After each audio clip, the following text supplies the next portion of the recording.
Hi dears, ഇന്ന് എൻ്റെ മോൻ്റെ പിറന്നാളാണ് കേട്ടോ. എനിക്ക് പനി പിടിച്ചതുകൊണ്ട് രാവിലെ കുളിക്കാൻ പറ്റില്ല. അതുകൊണ്ട് അമ്മയുടെ അടുത്ത് കുളിച്ചിട്ട് കുഞ്ഞിനെയും കൊണ്ട് അമ്പലത്തിലൊന്ന് പോയി വരാൻ പറഞ്ഞു.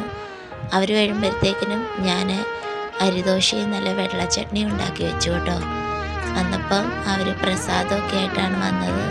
പായസവും ചോറും ഭസ്മൊക്കെ ആയിട്ട് വന്നു. പിന്നെ ഞാൻ ആശുപത്രി പോയി കേട്ടോ. 283 ടോക്കണായിരുന്നു കിട്ടിയത്. ക്യൂ ഇല്ലെങ്കിലും നല്ല ആളുണ്ട്, ചെയറിലൊക്കെ ഇരിപ്പുണ്ട്.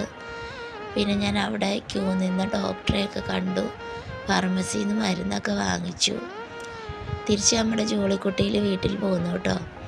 വന്നപ്പോഴത്തേനും മോനിവിടെ ചോറ് വിളമ്പിയൊക്കെ അമ്മ കൊടുത്തിട്ടുണ്ടായിരുന്നു. ആർഭാടമായൊരു സദ്യയൊന്നും അല്ല കേട്ടോ, പരിപ്പും പപ്പടവും മാത്രം എക്സ്ട്രാ വെച്ചു എന്ന് മാത്രം. ഒരു സൈഡിൽ മീൻ വറ്റിച്ചതും ഇരിപ്പുണ്ട്.